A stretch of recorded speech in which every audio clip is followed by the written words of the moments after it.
আসসালামু আলাইকুম সম্মানিত দর্শক শ্রোতা। জামাত ইসলামী করছে কি আর প্রচার করা হচ্ছে কি দেখুন। অবাক করা কাণ্ড, সম্পূর্ণ ব্যতিক্রম।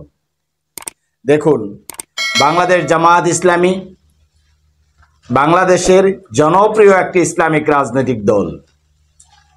যেই দলটি স্বাধীনতার পর হাতে গোনা কয়েকটি জাতীয় নির্বাচন বাদে প্রত্যেকটা নির্বাচনেই জামায়াতের প্রতিনিধি ছিল। সংসদীয় ইতিহাস রয়েছে জামায়াতের একটা বিশাল ভোট ব্যাংক রয়েছে।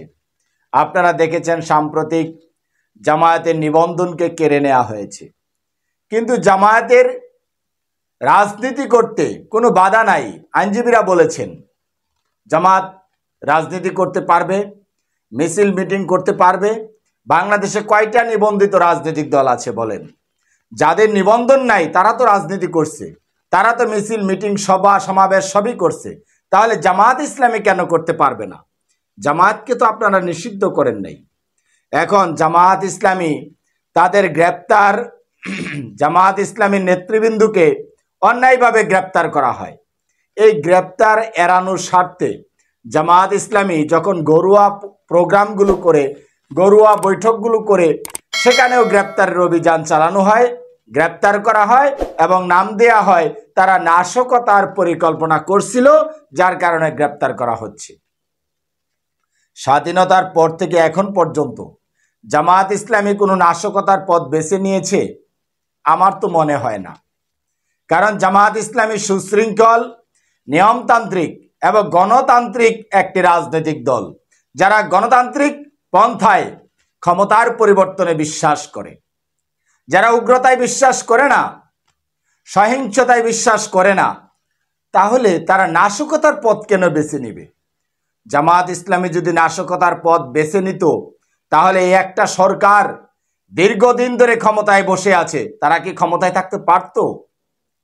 জামাত ইসলামী যদি উশৃঙ্খল রাজনীতি করত, মারমুখী অবস্থান নিত, তাহলে এই সরকার, আমি চ্যালেঞ্জ করে বলতে পারি, জামাত ইসলামী যদি মারমুখী অবস্থান নিয়ে রাজপথে নামে, এই সরকার 24 ঘন্টাও ক্ষমতায় থাকতে পারবে না।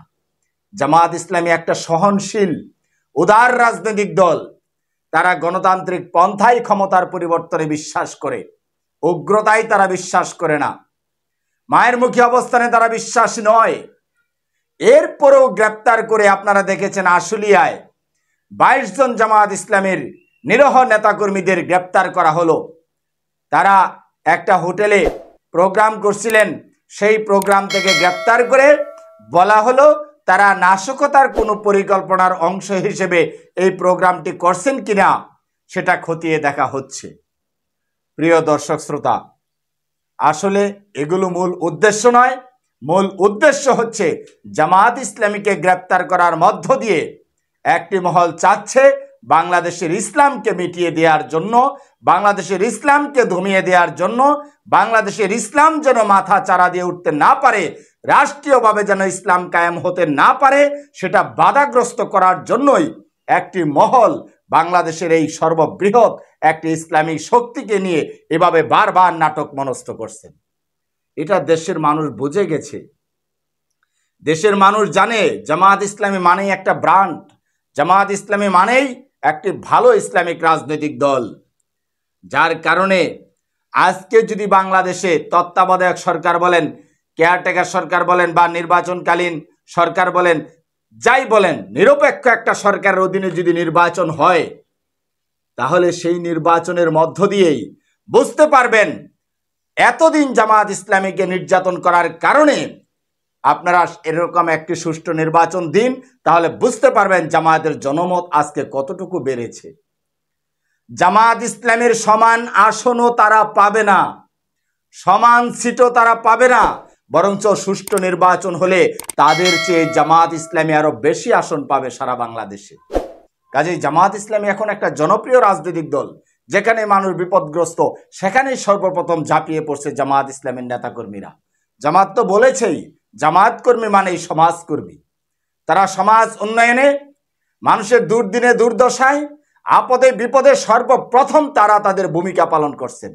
কাজেই এই দলটিকে জনগণ থেকে বিচ্ছিন্ন করার জন্য এবং এই দলটিকে দমিয়ে দেওয়ার জন্য একের পর এক এগুলো নাটক মনস্থ করা হচ্ছে, এগুলো দেশের মানুষ জানে।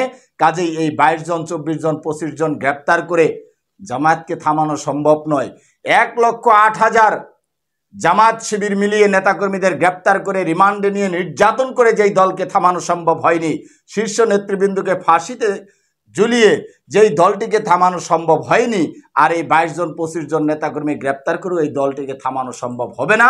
বরঞ্চ আরও এই নেতাকর্মীগুলো আরও ত্যাগী এবং সাহসী হয়ে উঠবে। সময়ের পরিবর্তনে এরাই সরকার পরিবর্তনে গুরুত্বপূর্ণ ভূমিকা রাখবে। ভালো থাকবেন। আসসালামু আলাইকুম ওয়া রাহমাতুল্লাহ।